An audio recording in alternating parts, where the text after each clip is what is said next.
And I'm going to show you how to adjust the air door tension. Air door tension is critical on the Quadrajet because if it's too loose, it'll bog. If it's too tight, it'll feel like it has no power. So what you're going to want to do, get a 3/32 Allen wrench. If that's not the right size, I will put an annotation declaring the right size, but I think that's the right size. Get a 3/32 Allen wrench in the Allen set screw right under here. You can see the head right there. Get a small flathead screwdriver in this screw right here. That is the tension adjustment screw. That under there is the set screw. You loosen that, you tighten that, then you tighten that. And I'm going to pause real quick and come back once I've done that. Now there, as you can see, I have adjusted the screw just a tiny bit. What you want to do is you can get like a little dental mirror or something, or even use your phone with the front camera on like I did.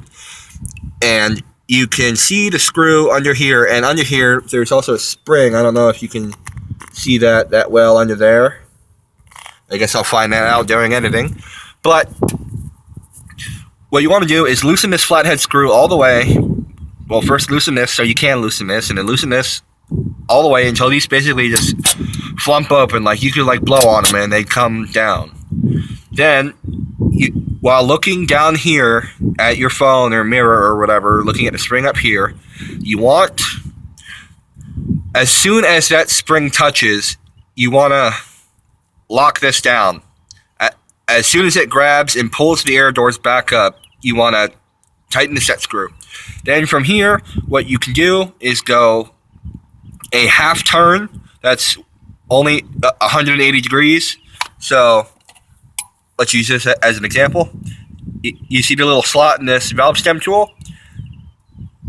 Halfway would be, there's a quarter turn,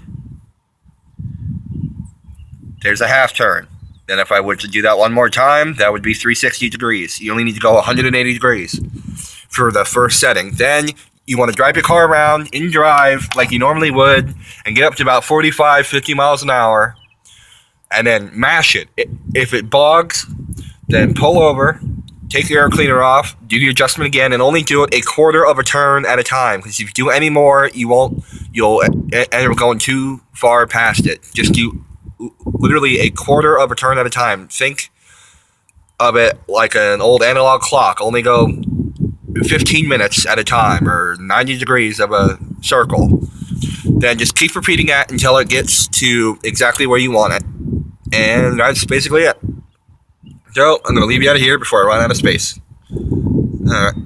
Man, I really hate when I run out of space.